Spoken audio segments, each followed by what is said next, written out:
Meanwhile, the World Bank President A.J. Banga says the sure path to growth for the African continent is intra-African trade. He made the comment at the ongoing IMF World Bank annual meeting at Marrakesh, Morocco. Joining us now for analysis is Adebayo Adeleke, founder, Supply Chain Africa, joining me via Zoom. Great to have you on the show. Good morning. Good morning, Larry. Can you hear me? I can hear you, and thank you for staying up. I know it's really early right there in the U.S. Thank you for staying up and joining us this morning. But you see, the World Bank president now has emphasized the importance of, intra-Africa trade, for the African continent's growth. Could you share your perspective on where Africa is right now? Is there any notable improvement so far with intra-Africa trade? We've been talking about this for the longest time. Absolutely. Thanks, Larry, for having me. Yes, we are at the onset of the African Intercontinental Trade Agreement. More or less is a facilitating agreement for the most part. There's a lot of things at play for the past few years. Just setting up the trade agreement is quite imperative. Getting all the countries on board, but that's one battle. And as another battle is aligning all the necessary policies within these countries to be able to make sense of intra-African trade. It's an Herculean task, to say the least, because we have different democratic values, if any at all, in some countries. So we have different economic leanings as well. So all these things we have to make sense of all these things are quite aligned to be able to facilitate intra-African trade. And I know the agency ahead of, kind of managing this, have had a lot of work at hand because they have the digital aspect, the digital trade aspect of it. You have policy aspect of it. And then you have these governments, different sector of the continent. You have the ECOWAS, you have the Central Africa, you have the Southern African countries as well, the Northern African countries, and every one of them has regional issues that they're actually contending with amongst everything else. Then we have to kind of facilitate all this trade. So I can say categorically at the onset of it, it's going to take years to really see the full-fledged of what intra-African trade can actually do. But if we kind of look into the future, have a snapshot in what the future is going to look like. The future is bright if every country can have this mass effort towards this initiative of trading within African countries, trading among itself. Can you share your thoughts now on the key hurdles that need to be overcome to boost, intra-African trade, and what strategies or recommendations you have for, addressing these challenges? Well, there's a lot. Well, let's start with security first. Even security is the center point of everything. It's a bedrock of trade. It's a bedrock of economy. As you've seen the last few years, a lot of African countries, a lot of them have been kicked out. The majority of them that have been part of it have been kicked out of ECOWAS. We have Guinea, we have Mali, Burkina Faso. Now we have Niger, and then Chad on the other hand as well. Then we've seen war in Gabon. All these things have, the coup d'etat that is going on over there has not really facilitated trade. And as we continue to see this authoritarian regime or military junta, so to say, across Africa, instability in African security is kind of underpins the actualization of inter-African trade. So for this to really happen, and I know the reason, organically speaking, from information we've gathered so far over the years, is because a lot of these military juntas came into being because they felt that democracy hasn't given them the necessary so-called output of democracy. And I get it. But at the same time, military junta and authoritarian regimes are not the answer to it. So we have to solve these things. And one of my recommendations is to but these recommendations can only take place when in a democratic environment, not in the military junta, because it encourages all to participate in the democratic process of this country so as to facilitate socioeconomic prosperity of these countries. Because without socioeconomic prosperity, there will be no productivity, nobody will be able to do anything that will facilitate trade. So that's one part.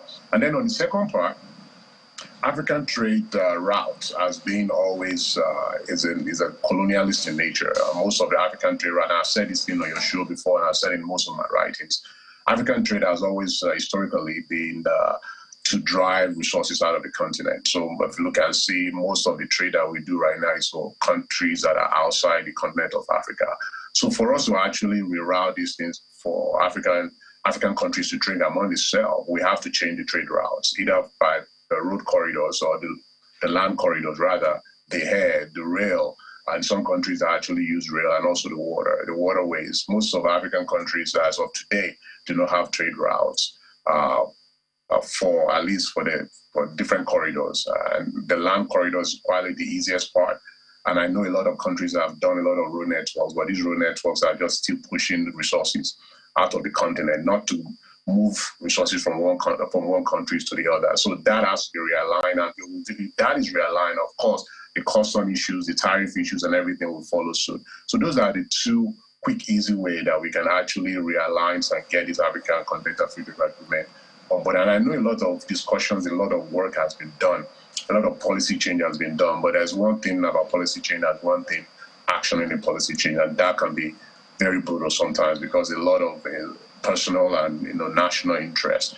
And we also have to put into consideration the sovereignty issues as well. Each country has something, and that's one thing Africans haven't done in the past few years. We are so territorial in our nature that it's going to take a while, consumer behavior change, to be able to drive those kind of, because consumer behavior drives demand, and demand drives supply. So in a way, we have to kind of change those consumer behavior, and that can be done through the sovereignty realm of each country. So each country has a lot of work to do in evangelizing and advocating for African trade to happen.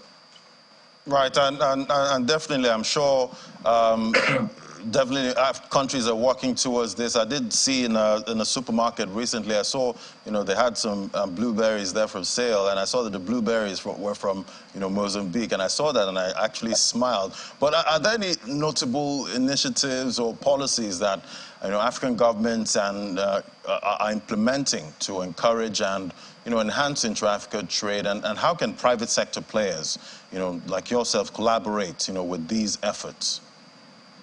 I've always pushed this forward that, for every trade and in every economy, the supply chain drives it. It's like a train track. It's like a track at which trade runs on supply chain. So for us to be able to actualize free trade agreements across Africa, or facilitating agreement, because it's not really a free trade, you're facilitating trade among African countries, is that we need to kind of re-educate and reorient the African supply chain body as a whole, because those are the drivers of trade and economic prosperity.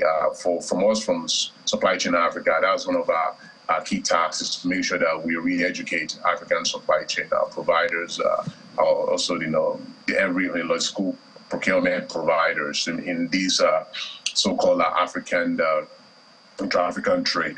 And most importantly is that each country has to put it upon themselves of how to drive this. Each country has its own economic agenda, and that thing, from my perspective, I don't think those things have been sinking. Ghana, the way Ghana is doing business and Benin Republic is doing business, and let's look at Benin Republic and Nigeria, very close to neighbors. If anything happens in Nigeria shut its borders, which has happened in the past few years, it really affects Benin Republic. And Nigeria has its own internal issues. They have to boost its own trade as we have continued to go devaluation of Naira. We need to produce more and be able to ship more out to different African countries. But the other African countries are not receiving it, or they have a different perspective of how they receive the Nigerian produce. It becomes a very challenging issue. So we have to kind of sync these things, in Africa, and then supply chain professionals at the helm of this to be able to make this happen. So what I've seen so far, and what I believe African, different economics bodies in African countries have to come together, because the African Union is doing it with the Secretariat in Ghana, but African countries independently have to look at, these issues independently. Because what I've seen, for example, within the new government, with President Tinubu government in Nigeria, has been facilitating a lot of work with Nigeria and other African countries, with the other countries outside of Africa. But let's look at, how is the present administration in Nigeria can facilitate trade and economic prosperity among its neighbors. And I know there's a lot of discussion in ECOWAS, but we've yet to see some traction going. So if Africa can actually, kind of sync the economic prosperity among its neighbors, I think we have a lot of things. And some of the devaluation of Naira that we experience right now will be slowed a bit, because But we so focus on this international market that we neglect the neighbors around us. So those are the areas we need to focus more, and we need to actually channel our policies in, making sure that the people, the countries around us are actually benefiting from our trade facilities rather than focusing much more on international markets. And talking about the AfCFTA, definitely a significant development right now. How do you view its progress and its impact on the continent's trade dynamics? I know a couple of countries are already trading, under this agreement. I did, hear about Kenya sometime earlier this year. They've already started, taking advantage. Tell us more about, some success stories right now. Yes, they've started testing on this new agreement. For example, like you mentioned, Kenya. Most people don't know that Kenya, beside China and Sri Lanka, has the largest tea export. So, but again, if you tell Nigerians that you want to drink Kenyan tea, they'll look at you like crazy, because most Nigerians don't even know that Kenya actually is a bedrock of tea exportation. There's a lot of, they've tested those things, but, and it has worked. And don't get me wrong, it has really worked. But the path at which it worked is what really concerns me, because from what I heard, I might be wrong on this, but when I heard, most of this trade was done via air. And that is quite problematic, because air transportation to facilitate large national trade, is quite unsustainable for the most part. So we have to figure out a way to get this in on the ground, open those supply and logistical pipelines in such a way that we can have massive trade among different countries. So far, the litmus test has been great, but in a controlled environment, a controlled system whereby Kenya is doing a trade with another country, with Ghana or some other country. So it's very controlled. But let's open it up a bit. Let's make it more interesting in such a way and in such a manner that we put all the necessary factors and variables in there and see how these the trade agreement actually pan out and be able to twist and tweak as necessary. From my point of view, I think it's a great experiment, because everything in this world is pretty much an experiment. And I think if we continue to adjust the variables, I think we'll get there. And I'm an advocate of it. I believe it's a way for Africa to prosper. And actually, we used to do this hundreds of years ago. African, what we now call the geopolitical space that we call Africa. Our first encounter with the outside world is through trade. So we've traded over the course of time, but due to colonization and whatnot, we kind of deviated from that. And I think we need to go back to what actually made us prosperous over centuries ago, which is trading among ourselves, the sub-Sahara trade. I mean, you've read a lot of those things in the books, but actually they actually happened, and that's what brought prosperity to Africa. So we need to get back to the drawing board, to the basics, and I think it's doable. So far, the onset of it is great, but we need to expand it. We need to kind of veer away from this controlled environment and make it quite more interesting and get more variables in it and see how it's gonna pan out. So I think it's a move in the right direction. I believe we can continue to champion this, but each country has to have an effort towards making it happen. It cannot happen from African Union perspective. Each country has to make it a point of duty that Africa Continental Free Trade Agreement must work. If not, we're kidding ourselves, and it's going to be a long time before we really have the full actualization of what the Intercontinental Free Trade Agreement is supposed to look like.